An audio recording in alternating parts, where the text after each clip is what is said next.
Hey, what's going on, DDO players? Axel here. So back in 2021, nearly 5 years ago now, I did a video ranking the expansions, and it's past time to do it again, so let's just go. We have 10 expansions in the game now, and I'll be ranking them from worst to best. I've done in-depth reviews and discussions of many of these, either in my DDO podcast or in individual videos I've done over the years. So if you want to check those out, the more detailed reviews, I'll link all that stuff below in the description. So this time in making this list, I'm considering all factors: how fun they are to play, quest design, loot design, but I'm not considering loot power since I'm not going to take points away because an expansion has outdated loot that could always be rectified in a future update should SSG choose to do that. I'm also factoring in things like XP, the atmosphere, the raids. I will be ranking mini expansions and full expansions together this time, despite that not really being fair to the mini expansions since they were set to have a smaller scope to begin with and smaller price tags to boot.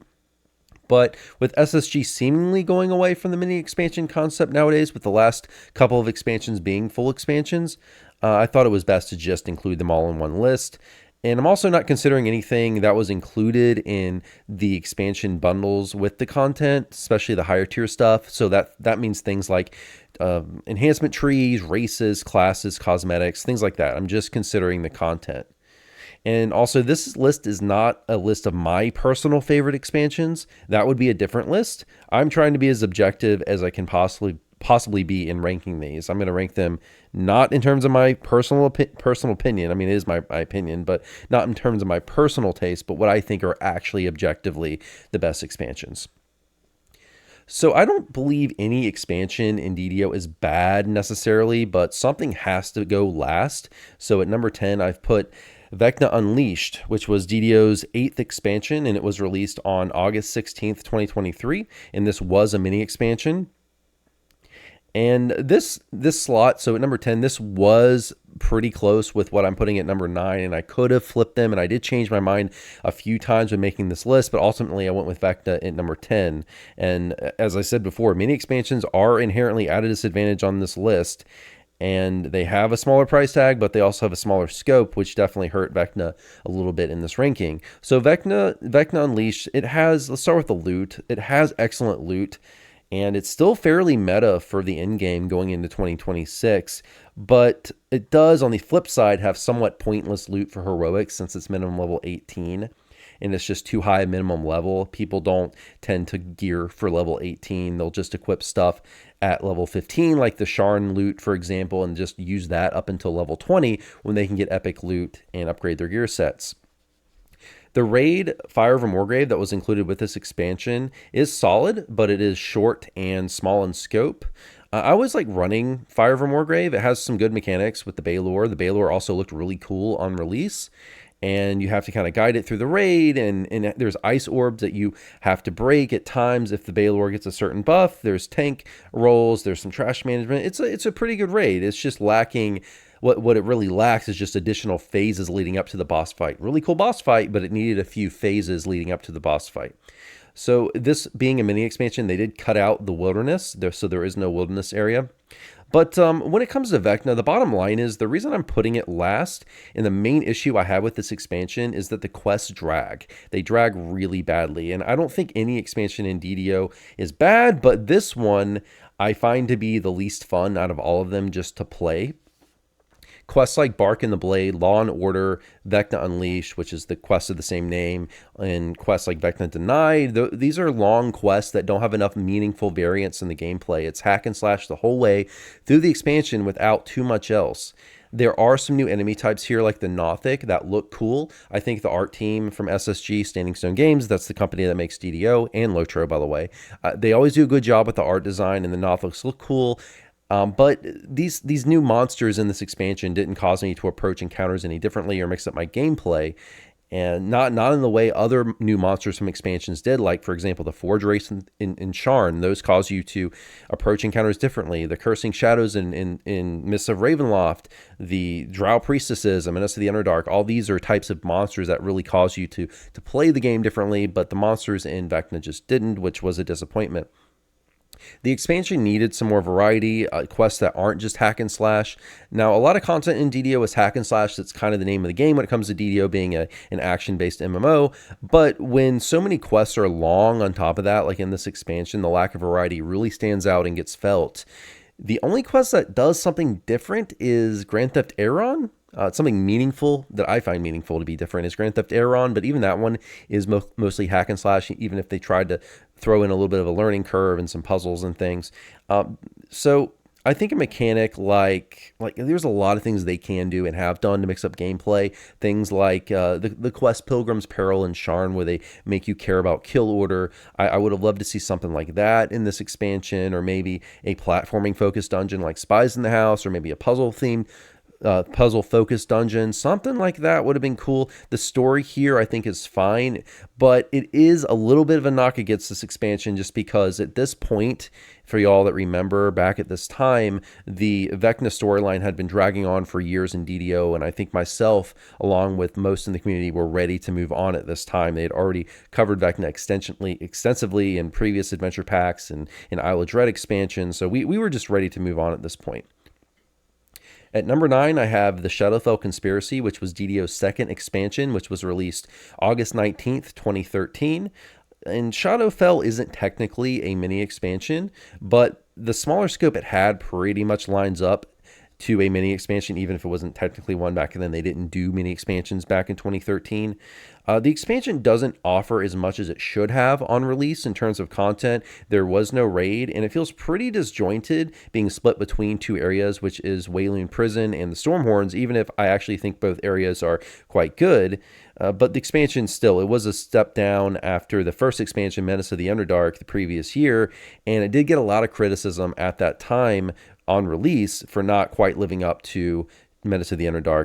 So Shadowfell is great content nowadays for leveling through epics or late heroics, though. I mean, the XP per minute is excellent in both chains, and there's 2 gigantic XP quests, which are Through a Mirror Darkly and What Goes Up, which are longer, or in the case of Through a Mirror Darkly, require a bit more thinking from the party to find the orbs, but you do get rewarded with massive XP, and the XP from these quests definitely makes the runs out to these quests feel worth it.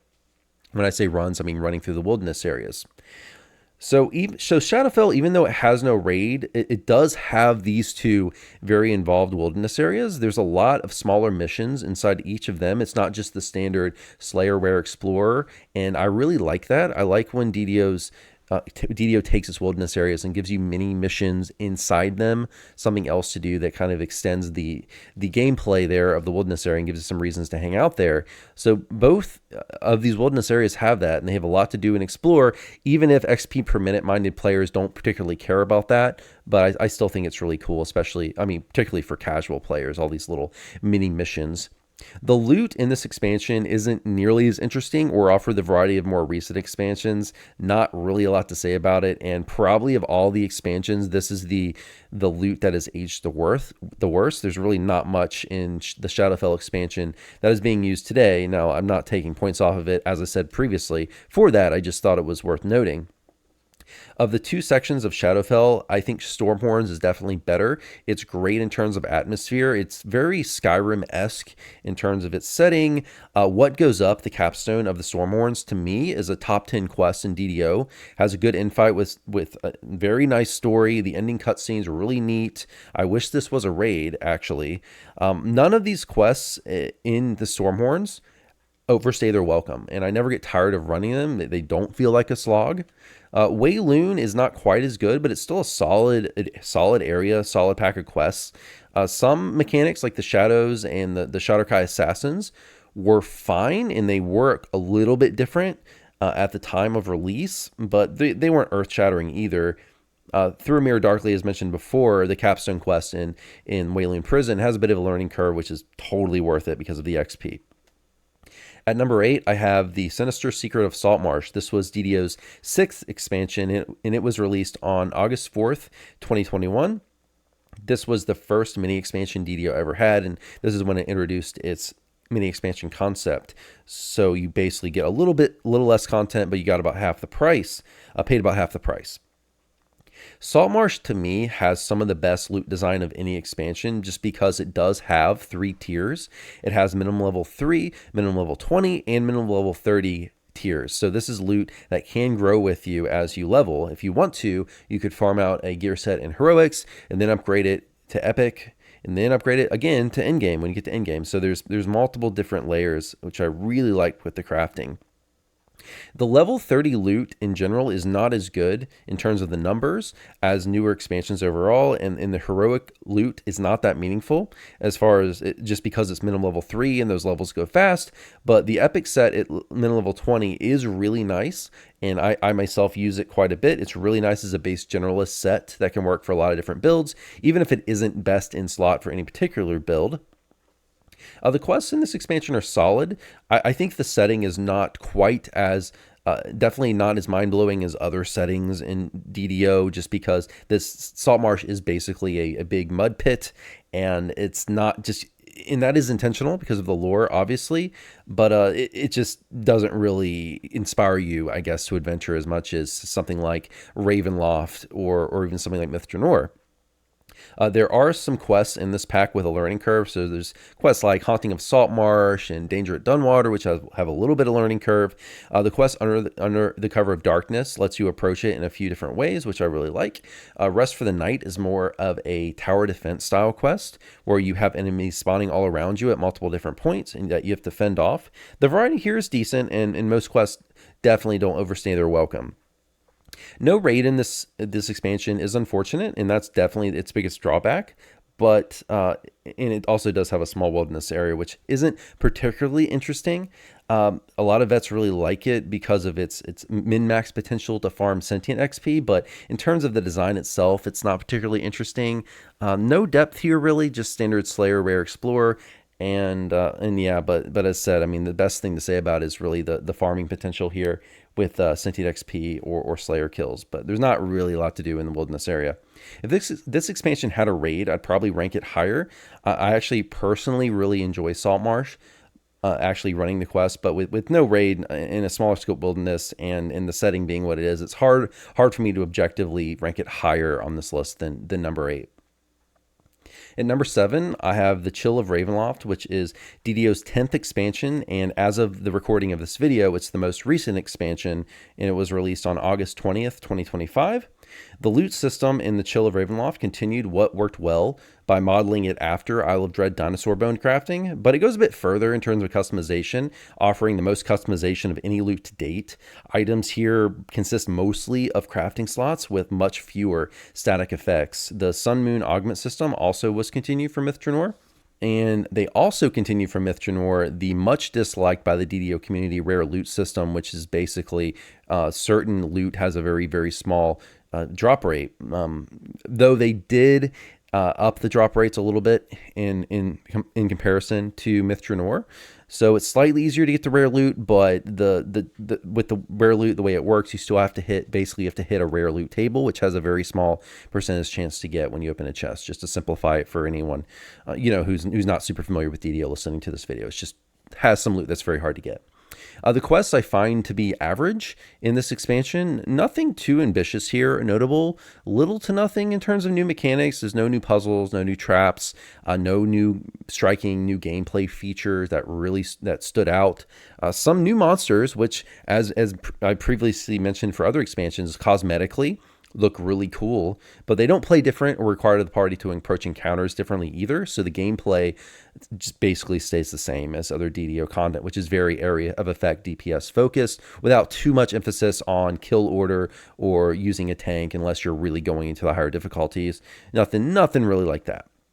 The quests aren't overly long and drawn out like Vecna, but they aren't memorable either because, again, they don't really do too much different in terms of gameplay compared to DDO standard content. I did think the story here, though, was above average. It definitely kept me entertained, and it wasn't confusing to follow. I liked the villain of Victra and the story of Lamortia's Winter.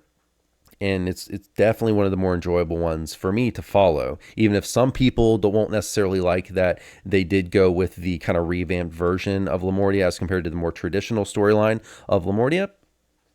The wilderness area copied what worked well in Isle of Dread with having these higher challenge purple named rare encounters. It's definitely a great thing that was introduced in Isle of Dread. I think continuing it for sure is the right move. It's the wilderness definitely is not as visually striking, I would say, as Myth Drannor, but that's partially because it's not meant to be. It's supposed to be a drab winter brought on by what we find out in the storyline, but I still would have liked, even that said, I still would have liked to see more unique individually crafted assets here in the wilderness than what we got. The raid Relentless is a short, simple hack and slash raid, not requiring much at all in terms of party coordination, and is extremely small in scope. Which ultimately means it is disappointing considering it's the only raid in this expansion.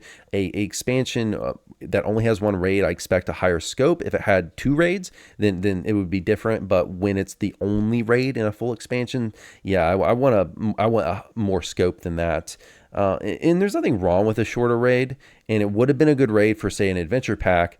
But I really want to see, if it's only one raid, a raid with multiple phases, something that involves party coordination more, not just solely focused on DPS. A raiding experience that challenges the party in a variety of ways is really what I like to see. Overall, Chill of Ravenloft isn't bad, but it just lacks scope in the raid, and it relies too much on copy pasting of what older expansions did rather than trying to do something completely new, which is why I'm ranking it at number 7. At number 6, I have The Magic of Myth Drannor, or if you want to say it a different way, maybe you say it Magic of Myth Draenor. I'm going to say it Myth Drannor in this video. So it's DDO's 9th expansion. This was released August 14th, 2024. The wilderness area in Myth Drannor is definitely one of the best they've ever done in terms of artistic design. It's beautiful. It's gigantic. It's humongous. It's just a really good looking wilderness. And it, like Lemortia, also continued the purple named rare design from Isle of Dread, where you have the purple rare encounters that are more like big boss fights in the wilderness. Now, the one thing I will say about the wilderness in Myth Drannor is I do wish there was more to do there. It really needed some smaller missions, such as in the Stormhorns or the King's Forest, something other than just the standard Slayer Rare Explorer objectives. They've started to add a couple things into it, like in one of the newer adventure packs, Tavern Tales, they added a special encounter here that's a follow-up from the quest, Sleeping with the Fishes. The expansion introduced the Sun Moon Augment slots as well here, which is a more customizable version of traditional artifact and profane set bonuses. So they took those set bonus types that had existed in previous expansions and they put them in augment form, which was a good design and a good idea for sure to mix up the loot. It has some pros and cons to it. The pro of that kind of design is it's super customizable. The downside is it introduced additional farming time, since now you have to farm out both the base item and the augments. The quests themselves in Myth Drannor are mostly very well done. I think the quests here are for sure above average. There's a good amount of creativity in the monsters, the scenery, the atmospheres. They introduced a new puzzle type, which is the statue puzzles, which was very different from any other puzzle in DDO, which I really like. It wasn't just a small, alteration of a previous existing puzzle type. It really was it felt very, very new. And they added some creative logic puzzle in the quest Voices of the Dead that really mixed up the gameplay there. And I really like that. And there's also some non-linear quests like Times Long Past that have a bit of depth to master, which I really like and appreciate. There's also some nice DM performances here from Amelia Tyler, who also did work on Baldur's Gate 3. So this expansion definitely has some of the best voice acting of any expansion, I would say. Some quests, though, in this expansion do drag a bit, sort of like the Vecna quests do. I would point out quests like Key to the Mythal. It's just a little bit too long, but this dragging is not nearly as prevalent in Myth Drannor as it was in Vecna. I mean, to me, Myth Dranor's saga is a bit too long, which does make the XP per minute feel underwhelming compared to other expansions. And I'm not sure that the quests are balanced properly to account for all the time spent running across the wilderness area. The rare loot system that was introduced in this expansion really for players took the wind out of the sails for the excitement here. It makes the loot in general far harder to get overall than any other expansion, and players really hated it. SSG did respond by upping the drop rates a little bit, and I've covered all this in previous videos if you want to check those out. But this system was and still is very controversial, as a lot of players felt like it was done just for monetization purposes to incentivize Astral Shard rerolls. But yeah, way too much of the expansion's loot was locked behind rare loot tables, and on top of that, the augments, being the Sun and Moon augments, shared the same loot table as the named items, which meant that the loot tables were very stacked with items. So there's a lot more items per loot table, which made things even harder to find, since you can only loot one item or augment at a time, even when you get lucky enough to pull the name loot table. The raid Threats Old and New is also underwhelming. In terms of raids included with expansions, I think it's the worst out of any of these 10 expansions when you only consider raids from expansions. There's a lack of creativity in the map design for sure. There's way too many hit points on the monsters, and it introduced a Dracolich raid boss, and we had already seen lots of Dracolich raid bosses, and it didn't have anything to do with the quest storyline as far as I could tell, and the excessive hit points here makes the raid really drag and feel drawn out for no reason. I wish this expansion had 2 less quests and 1 additional raid. That way the saga would be better XP per minute, and the raid, considering the saga and reward, and the raid being poor would have been more forgiving if there were 2 of them. And I will say they did introduce shortly after this expansion the free-to-play raid Den of Vipers, which had an awesome raid boss, which definitely helped make up for Threats Old and New being a little bit underwhelming. Let's go on to number 5. At number 5, I have Fables of the Feywild. This was DDO's 5th expansion, released on November 5th, 2020. Feywild is a good expansion, and it had some great new ideas. This expansion introduced Fey Twisted Loot, which was a system that added some RNG and rarity to the loot without making it unreasonable to farm, unlike the rare loot system in Myth Janor. I think the Fey Twisted system in Feywild really did it right. The summer, winter, autumn, and spring loot offered a way to get increasing set bonuses depending on how many items you had equipped, up to 7 pieces, which was a nice idea for loot design, because you could piece together different seasons, or you could just stick with one season just for simplicity in designing your gear set. The wilderness and quests are colorful and vibrant, and they definitely nailed the fairy tale-esque theme. I love the colors and the scenery here, and the expansion has some of the best music of any DDO expansion for sure. We got a new puzzle type as well here with stone puzzles. With the floating stone puzzles, I guess I should say more accurately, this is different than the puzzles in the statue puzzles in Myth Janor, although I guess you could call them both stone puzzles. The one raid we got in this expansion is solid, which is Dryden the Demigod. We got a musical raid where the hero and the villain duel through a duet they sing together. That was a really cool idea, and it works well, and kudos to the music composer for SSG. Did a really good job. To me, the expansion at the time of release fell just a tad short on content, and it's too bad the Feywild adjacent adventure pack, Hunter and Hunted, isn't included with this expansion, because now that we have that adventure pack kind of tacked on to Feywild, it really makes the whole Feywild area feel more complete, because it introduced a few more quests, introduced another raid, which I think really helped that setting of the game feel complete. At number 4, I have the Masterminds of Sharn, which was DDO's 4th expansion, released on May 14th, 2019.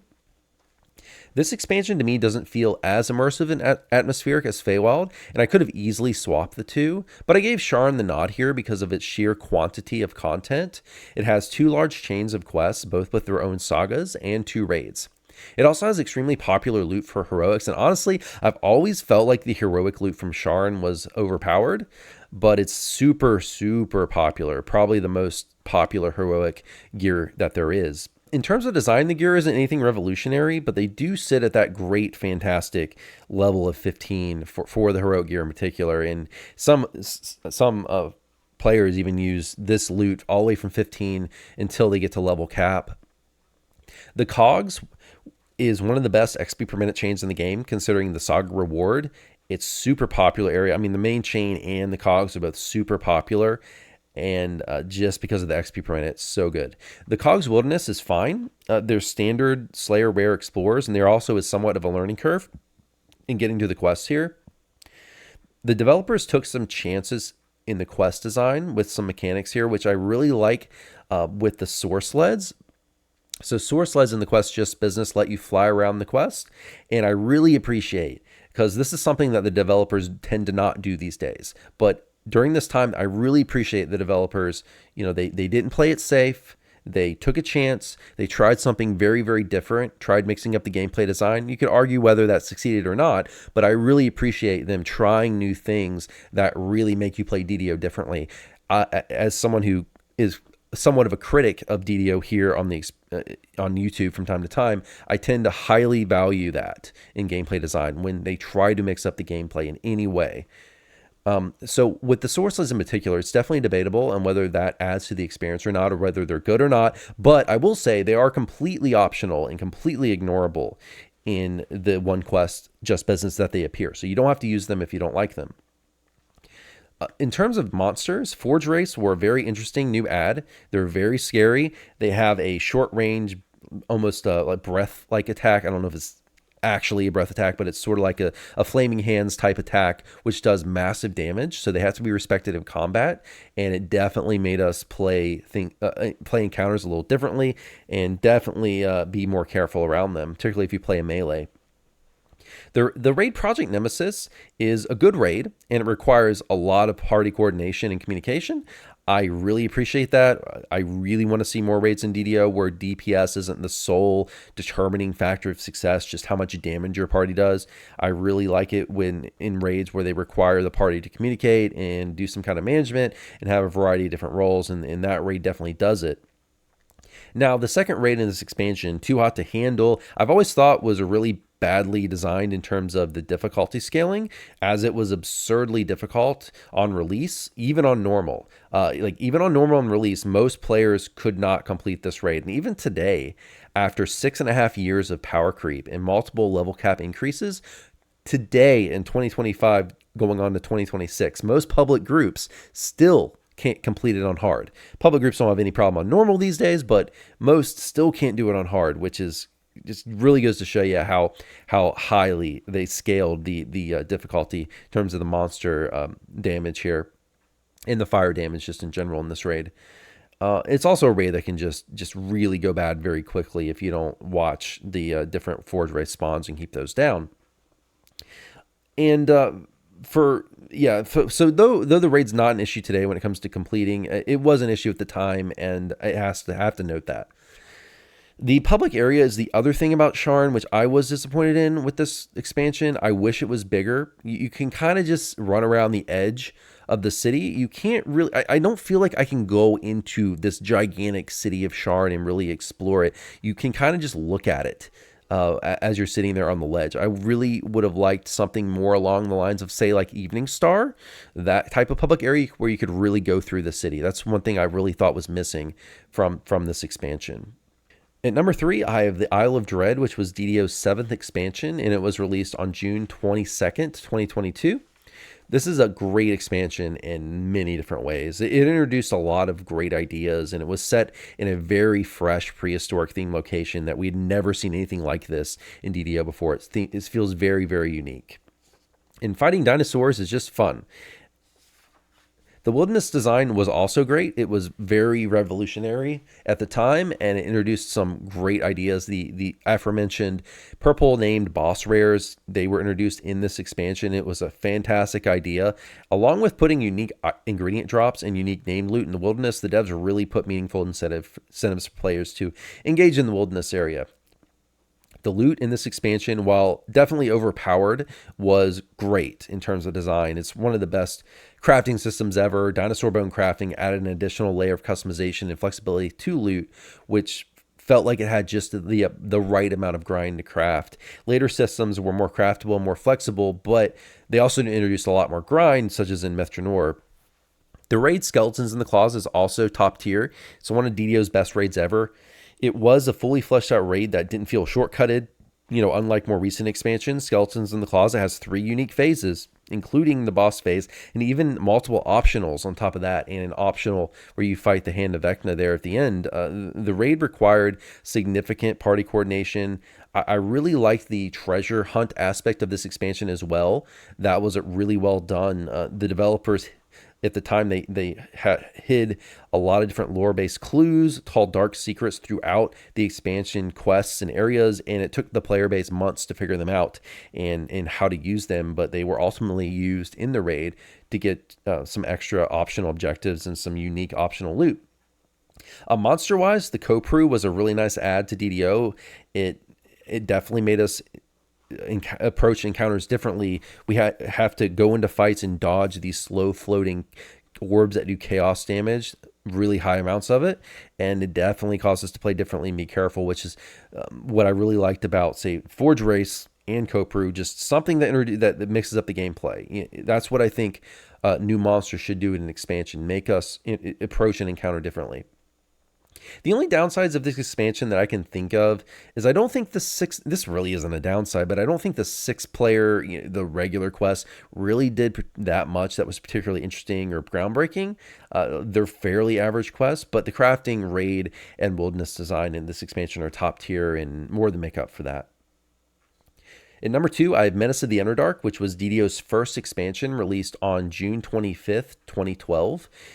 This expansion was made at DDO's popularity peak, and it was the first time the game ventured into the Forgotten Realms. Turbine, who owned DDO at the time, brought in extra help just for this expansion, and it was massive. Menace of the Underdark, or MOTU as I'll call it for short, is king when it comes to the quantity of content. This expansion includes 4 wilderness areas, the Evening Star Challenge Pack, a massive number of new quests, a huge, gigantic public area of Evening Star, and 1 raid.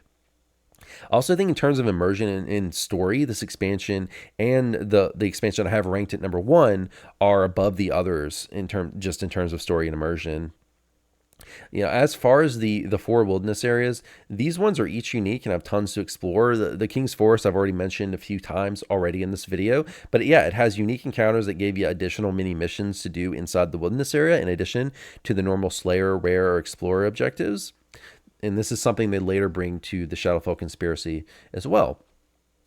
While not part of the expansion technically, there's also 4 free-to-play quests, which is the Lords of Dust chain, that serve as a prequel to the MOTU storyline, which makes this expansion feel even larger, even if those aren't actually part of the expansion. It does feel like a big adventure, and just the huge variety of locations really make you feel like you go on this long adventure through the Forgotten Realms to find out about the Thread of the Weave and ultimately face Lolth there in the raid Caught in the Web.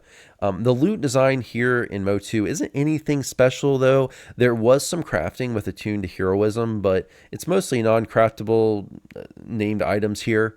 And they definitely, as they got on to later expansions, and this was the first one, but as they got on to later expansions, they definitely improved on the design of the loot.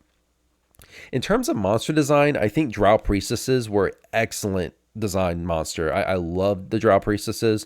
They're monsters that can sacrifice their allies to refill their health, and as a result, this makes the party care a lot about kill order, because you want to take out all the little minions before you take out the Drow Priestess, because if you don't do that, she's just going to sacrifice her minions to refill her health. But yeah, made the gameplay a little different. It made you actually care about kill order, and I love that. The raid Caught in the Web isn't great. This is the main reason I put this expansion at number 2. Fighting Lolth should have been better than it was. And the raid involved NPC escorting, which I don't think players, I personally don't really care that much about it, but that really gets on the nerves of most players. And the raid also included a spell drain mechanic, and while you can kind of avoid it, it's kind of unreasonable for the average player to avoid it, so you end up just not having any spell points, so it really punishes casters here, especially when it was new. It's not as big of a deal nowadays, but back when this was new, it was a big deal.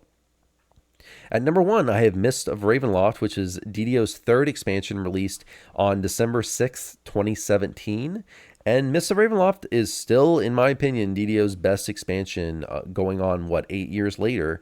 The expansion just oozes a quality in terms of artistic detail, voice acting, dungeon layout, story, and effort and care from the developers that we just don't see in any other expansion other than maybe Motu, but we really don't see this kind of effort from the developers and love in other expansions. I mean, you can really tell when you play Mists of Ravenloft that they really tried to recreate the pen and paper lore here, and they did a really good job. And they put a lot of care into this.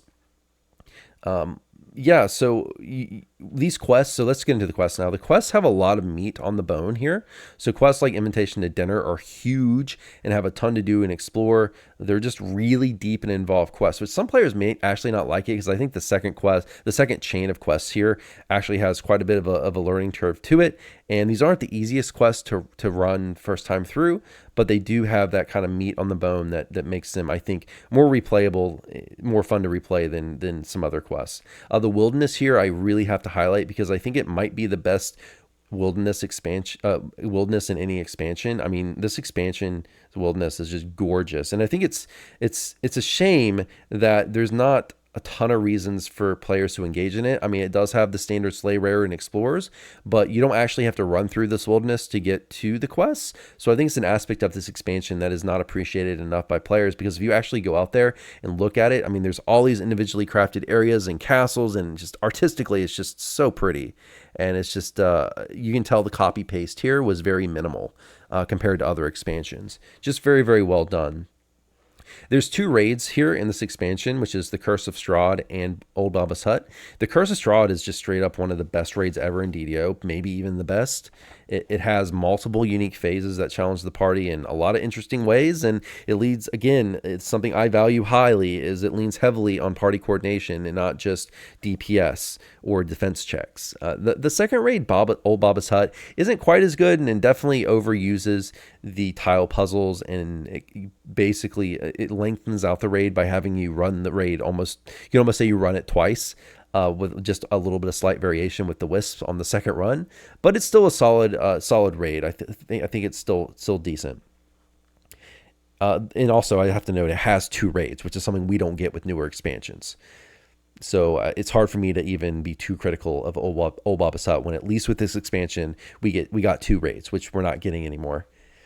The loot here is fine. It's fairly standard set bonus design, but it's satisfying. It's fine. It's not as customizable or complex as loot from, say, like Myth Drannor or Chill of Ravenloft or Isle of Dread, but it's fine. It's easier to farm. You just get your set bonus items and you're good. Has very usable gear, both for, well, really, these days it's most usable for heroics, because the in-game loot is still fine, but it's not as good as the newer expansions for sure. And that's going to be it for my rankings. Please, below in the comments, put your own top 10. Rank the expansions from 10 to 1 in your opinion. I'm actually very interested in seeing what the rest of the community thinks. Also, if you haven't seen my videos before, in the description below, I have a link tree which has links to everything else I do. I have hundreds of other DDO YouTube videos on this channel. I have Discord, social media, all that stuff, so you can check that out below. And if you aren't already subscribed, I'd really appreciate it if you'd hit the subscribe button. It helps me out, helps my channel out. So yeah, guys, I hope you enjoyed this video. I will see you next time. Have a good one. Take care.